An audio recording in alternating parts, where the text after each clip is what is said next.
Assalamu alaikum, brothers and sisters, and welcome to Islamic Audiobooks collection. Today we're going to be reading from Men Around the Messenger, written by Khalid Muhammad Khalid, which we downloaded from AllahsWord.com. Let's read. Page 43. Abdullah ibn Umar, the persistent and repentant to Allah. When he was at the peak of his long life, he said, I swore the oath of allegiance to the Prophet, peace be upon him.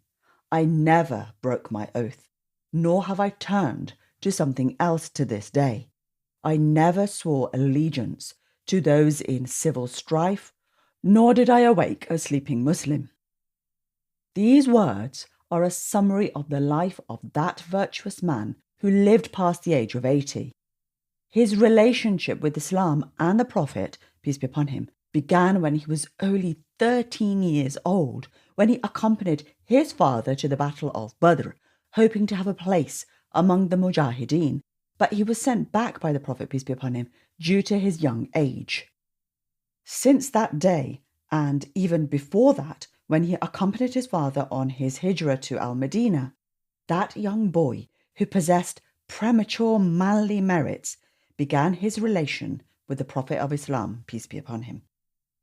From that day till the day he passed away at the age of 85, we will always find him persistent, repentant, never deviating from his path, not even by a hairbreadth, never breaking the oath of allegiance which he had sworn, never breaking a pledge he had made. The merits of Abdullah ibn Umar, which dazzle people's vision, are abundant. Among these are his knowledge, modesty, the straightness of his conscience and path, his generosity, piety, persistence in worship, and his sincere adherence to the Prophet, peace be upon him's model. By means of all these merits and qualities did Ibn Umar shape his unique personality, his sincere and truthful life. He learned a lot of good manners from his father, Umar ibn al-Khattab, and together with him they learnt from the Prophet, peace be upon him, all the good manners and all that can be described as noble virtues. Like his father, his belief in Allah and his Prophet, peace be upon him, was perfect. Therefore, the way he pursued the Prophet, peace be upon him's steps was admirable. He was always looking at what the Prophet, peace be upon him, was doing in every matter, and then humbly imitating his deeds to the finest detail. For example, whenever the Prophet, peace be upon him, prayed, there also would Ibn Umar pray, and on the same spot. If the Prophet, peace be upon him, invoked Allah while standing, then Ibn Umar would invoke Allah while standing. If the Prophet, peace be upon him, invoked Allah while sitting, so also would Ibn Umar invoke Allah while sitting. On the same particular route where the Prophet, peace be upon him, once dismounted from his camel and prayed 2 rak'ahs, so Ibn Umar would do the same while travelling to the same place. Moreover, he remembered that the Prophet, peace be upon him's camel turned twice at a certain spot in Makkah before the Prophet, peace be upon him, dismounted and before his 2 rak'ahs of prayer. The camel may have done that spontaneously to prepare itself a suitable halting place, but Ibn Umar would reach that spot, turn his camel in a circle, then allow it to kneel down. After that, he would pray 2 rak'ahs in exactly the same manner he had seen the Prophet, peace be upon him, do. Such exaggerated imitation once provoked the mother of the believers, Aisha, may Allah be pleased with her, to say, no one followed the Prophet, peace be upon him, steps in his comings and goings as Ibn Umar did. He spent his long blessed life and his firm loyalty adhering to the Prophet, peace be upon him, sunnah, to the extent that a time came when the virtuous Muslims were asking Allah, O Allah, save Ibn Umar as long as I live so that I can follow him. I don't know anyone still adhering to the early traditions except him. Similar to that strong and firm adherence to each of the Prophet, peace be upon him, steps and practices, sunnah was Ibn Umar's respect for the prophetic traditions, hadith. He never related a hadith unless he remembered it to the letter. His contemporaries said, none of the companions of the Prophet, peace be upon him, was more cautious not to add or subtract something from a hadith than Abdullah ibn Umar. In the same way, he was very cautious when giving a fatwa, a legal formal opinion in Islamic law. One day, somebody came to ask him a fatwa.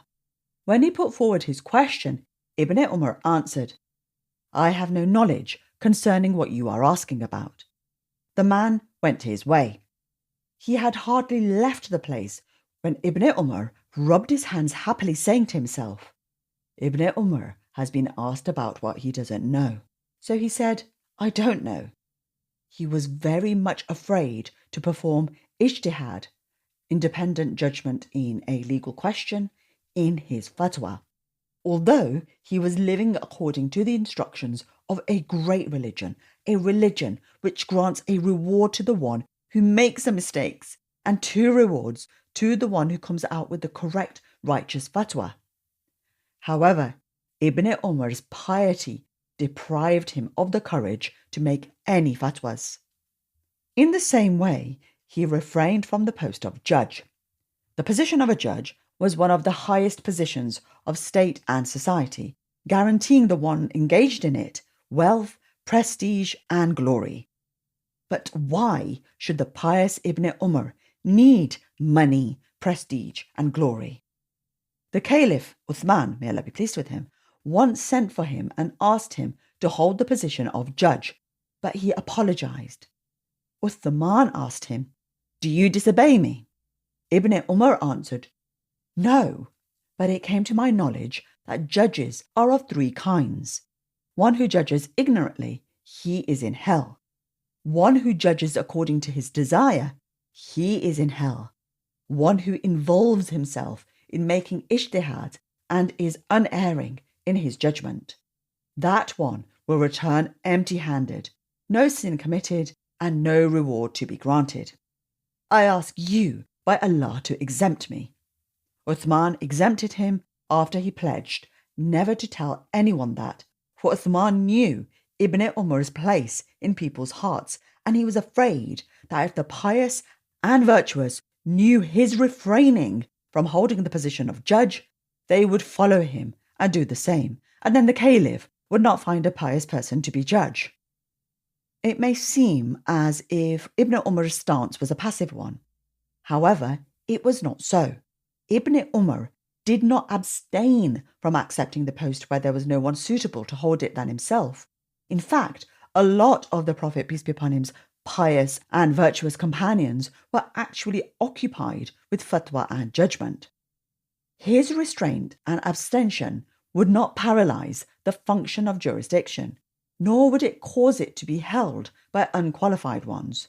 So Ibn Umar preferred to devote his time to purifying his soul with more worship and more obedience.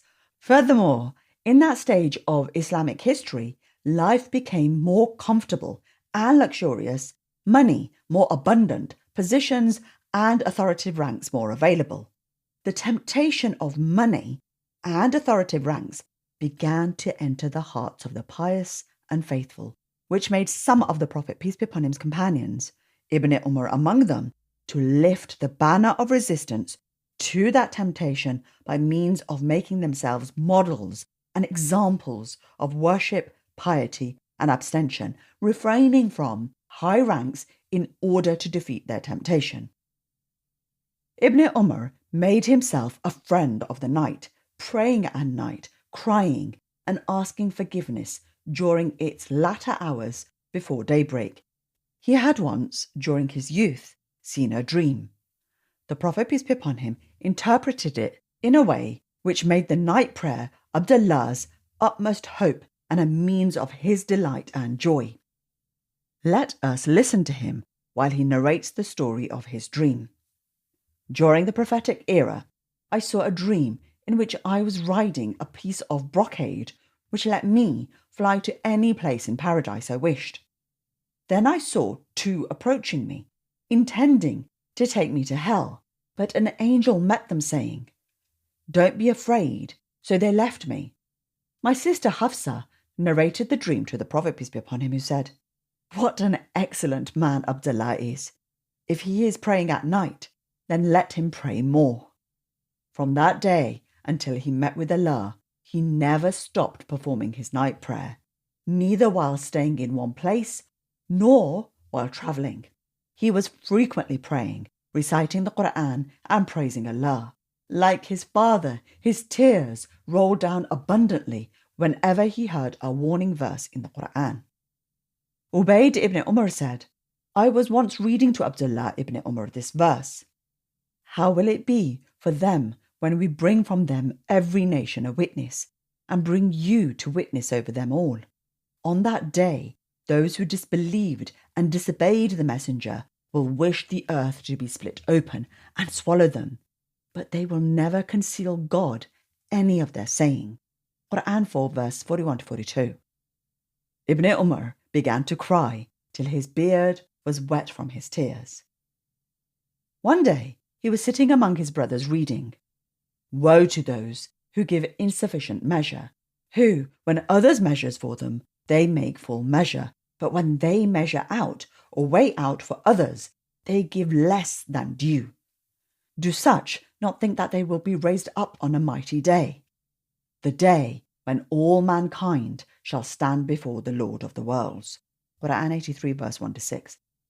Then he repeated again and again, "The day when all mankind shall stand before the Lord of the worlds," while his tears were rolling down like heavy rain falls from the sky until he fell down because of his tremendous sorrow and crying. His generosity, asceticism, and piety all worked together in complete harmony to shape the most magnificent merits of that great man. He gave out abundantly because he was generous. He granted the fine halal things because he was pious, never caring if his generosity left him poor because he was ascetic. Ibn Umar, may Allah be pleased with him, was one of those who had high incomes. He was a successful, honest merchant for a greater part of his life, and his income from the treasury, Baytul Mal, was abundant. However, he never saved that money for himself, but always spent it copiously on the poor, the needy, and beggars. Ayyub ibn Wa'il al-Rasibi tells us about one of his generous acts. One day, Ibn Umar was granted 4,000 dirhams and a piece of velvet. The next day, Ayyub ibn Wa'il saw him in the market buying his camel some fodder on credit. Ibn Wa'il went to his house asking his close relatives, "Was Abu Abd ar-Rahman, i.e. Abdullah ibn Umar, granted 4,000 dirhams and a piece of velvet yesterday?" They said yes. He then told them that he had seen him in the market buying fodder for his camel and could not find money for it. They told him he didn't go to sleep before distributing all of it. Then he carried the velvet on his back and went out. When he returned, it wasn't with him. We asked him about it, and he said, "I gave it to a poor person." Ibn Wa'il went out shaking his head until he entered the market. Then he climbed to a higher ground and shouted to the people, "O merchants, what do you do with your life? Here is Ibn Umar, who's been granted 4,000 dirhams, so he distributes them. Then the next morning he buys fodder for his camel on credit." The one to whom Muhammad, peace be upon him, was tutor, and Umar, his father, must be a great man, deserving all that is great. Ibn Umar's generosity, asceticism, and piety, these three qualities demonstrate how sincere his imitation of the prophetic model was and how sincere his worship. He imitated the Prophet, peace be upon him, to the extent that he stood with his camel where the Prophet, peace be upon him, had once stood, saying, "A camel foot may stand over a camel foot." His respect, good behaviour, and admiration towards his father reached also to a far extent. Umar's personality forced his foes, his relatives, and above all, his sons to pay him respect. I say, the one who belongs to that prophet and that kind of father should never be a slave of money. Large amounts of money came to him, but soon passed, just crossing his house at that moment. His generosity was never a means of arrogance. He always dedicated himself to the poor and needy, rarely eating his meal alone. Orphans and poor people were always present. He often blamed some of his sons when they invited the rich and not the poor to their banquets, thereupon saying, "You leave the hungry behind and invite the sated ones." The poor knew his tenderness, felt his kindness and sympathy, so they sat down across his path for him to take them to his house. When he saw them, he was like a sweet-scented flower surrounded by a drove of bees to suck its nectar. Money in his hands was a slave, not a master, a means for necessities and not luxury. Money was not his alone. The poor had a right to it, a mutually corresponding right, with no privilege kept to himself. His self-denial helped him to reach such great generosity that he never stored, endeavoured, or had a vivid interest toward the worldly life. On the contrary, he never wished to possess more than a gown to cover his body and just enough food to keep him alive. Once, a friend came from Khorasan, presented him with a fine, delicate, handsome, embellished and decorated gown, saying to him, "I've bought you this gown from Khorasan. I would be pleased to see you take off this rough gown and wear this nice one." Ibn Umar said, "Show it to me then." He touched it, asking, "Is it silk?" His friend said, "No, it's cotton." Abdullah looked at it for a while and then pushed it away with his right hand, saying, "No, I'm afraid to tempt myself. I'm afraid it would turn me into an arrogant, proud man. Allah dislikes the arrogant, proud ones." On another day, a friend presented him with a container filled with something. Ibn Umar asked him, "What's that?" He said, "Excellent medicine, which I bought you from Iraq." Ibn Umar said, "What does it cure?" He said, "It digests food." Ibn Umar smiled and said to his friend, "Digests food? I haven't satisfied my appetite for 40 years. He who has not satisfied his appetite for 40 years has not curbed his appetite due to need or poverty, but rather due to self-denial and piety, and a trial to imitate the Prophet, peace be upon him, and his father. He was afraid to hear on the day of judgment, 'You have wasted all your good deeds for the enjoyment in the life of this world.' Quran 46 verse 20. He realized that he was in this life just as a visitor or a passer-by.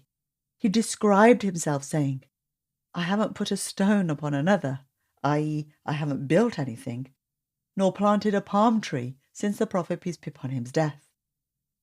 Maimun ibn Muhran once said, "I entered Ibn Umar's house and tried to evaluate all that was inside, such as the bed, the blanket, the mat, and so on. Indeed, everything. I didn't find it worth even 100 dirhams.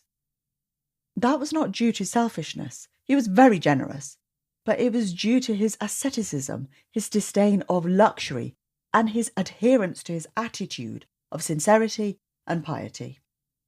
Ibn Umar lived long enough to witness the Umayyad period, when money became abundant and land and estates spread, and a luxurious life was to be found in most dwellings, let alone most castles. Despite all that, he stayed like a firm-rooted mountain, persistent and great, not slipping away from his paths and not abandoning his piety and asceticism. If life with its pleasure and prosperity, which he always escaped from, was mentioned, he said, "I've agreed with my companions upon a matter. I'm afraid if I change my stance, I won't meet them again." Then he let others know that he did not turn his back to the worldly life owing to inability. So he lifted his hands to the sky, saying, "O Allah, you know that if it weren't for fear of you, we would have emulated our clan in the Quraysh in this life." Indeed, If it were not for his God-fearing self, he would have rivaled people in this life, and he would have been triumphant. He did not have to rival people. Life was striving towards him and chasing him with its tempting pleasure. Is there any position more tempting than the caliph's? It was offered to Ibn Umar several times, but he refused. He was threatened with death if he refused, but he continued his refusal and his shunning. Al-Hassan, may Allah be pleased with him, reported, when Uthman ibn Affan was killed, it was said to Abdullah ibn Umar, "You are the people's master and the son of the people's master. Go out so that people swear to you the oath of allegiance." He said, "By Allah, if I could, I would never allow a drop of blood to be shed because of me." They said, "You will either go out or we will kill you in your bed." He repeated his first statement. They tried to tempt him by frightening him, but all in vain. After that, when time passed by and civil strife became rampant, Ibn Umar was always the hope of the people who urged him to accept the caliph's position. They were ready to swear to him the oath of allegiance, but he always and constantly refused. His refusal may be seen as a reprehensible act. However, he had his logic and argument. After the murder of Uthman, may Allah be pleased with him, the situation got worse and aggravated in a dangerous and alarming way. Although he was very humble towards the position of the caliph, he was ready to accept its responsibilities and face its dangers, but only on the condition that he be voluntarily and willingly chosen by all Muslims. However, to force one single Muslim to swear the oath of allegiance by sword was what he opposed, and so he refused the post of caliph. At that time, however, this was impossible. Despite his merits and the public consensus of love and respect for him, the expansion into the different regions, the long distances between them, and the disputes which furiously set fire between the Muslims and divided them into sects fighting each other, made it impossible to reach such a consensus set by Ibn Umar as a condition for his acceptance of the caliphate. A man once met him and said, "No one is more evil in the whole Muslim community than you." Ibn Umar said, "Why? By Allah, I've never shed their blood, or divided their community, or sowed dissension." The man replied, "If you had wished it, every single one would have agreed upon you." Ibn Umar said, "I don't like to see it, the caliphate, being offered to me while one man says no and another man says yes." The people still loved him even after events changed, and the caliphate went to Muawiyah, then to his son Yazid, then to Muawiyah II, son of Yazid, who stepped down, renouncing its pleasure after a couple of days in office. Even on that day, when Ibn Umar was an old man, he was still the people's hope and the hope of the caliphate. Thus Marwan went to him saying, "Give me your hand to swear to you the oath of allegiance. You're the master of the Arabs and the son of the master." Ibn Umar asked, "What are we going to do with the people of the East?" Marwan said, "Beat them until they swear the oath." Ibn Umar replied, "I don't like to be 70 years old and a man gets killed because of me." Marwan went away singing, "I can see civil strife boiling in pots, and the kingdom, after Abi Layla, i.e. Muawiyah ibn Yazid, will end in the hands of the victorious." This refusal to use force and the sword is what made Ibn Umar hold a position of neutrality and isolation during the armed civil strife between the parties of Ali and Muawiyah, reciting these solemn words: "To the one who says, 'Come to prayer,' I will respond. And to the one who says, 'Come to success,' I will respond. And to the one who says, 'Come to kill your Muslim brother, to take his money,' I will say no." But while remaining neutral and isolated, he never turned to hypocrisy. How often did he confront Muawiyah, while the latter was at the summit of his authority, with challenges which confused and hurt him till he threatened to kill him. And he was the one who said, "If there's only a tiny hair between me and the people, it won't be torn." One day, Al-Hajjaj stood preaching and said, "Ibn az-Zubair has distorted the Book of Allah." Hereupon, Ibn Umar shouted in his face, "You are lying! You are lying! You are lying!" Al-Hajjaj was at a loss, struck by surprise. Everything and everyone was terrified even by the mention of his name. He promised Ibn Umar the worst punishment, but Ibn Umar waved his hand in Al-Hajjaj's face and replied, while people were dazzled, "If you do what you just promised, there is no wonder about it, for you are a foolish, imposed ruler." However, despite his strength and bravery, he remained cautious until his last days, never playing a role in the armed civil strife and refusing to lean towards either of the parties. Abu Ali al-Barra related, "I was once walking behind him, Ibn Umar, without his realizing it.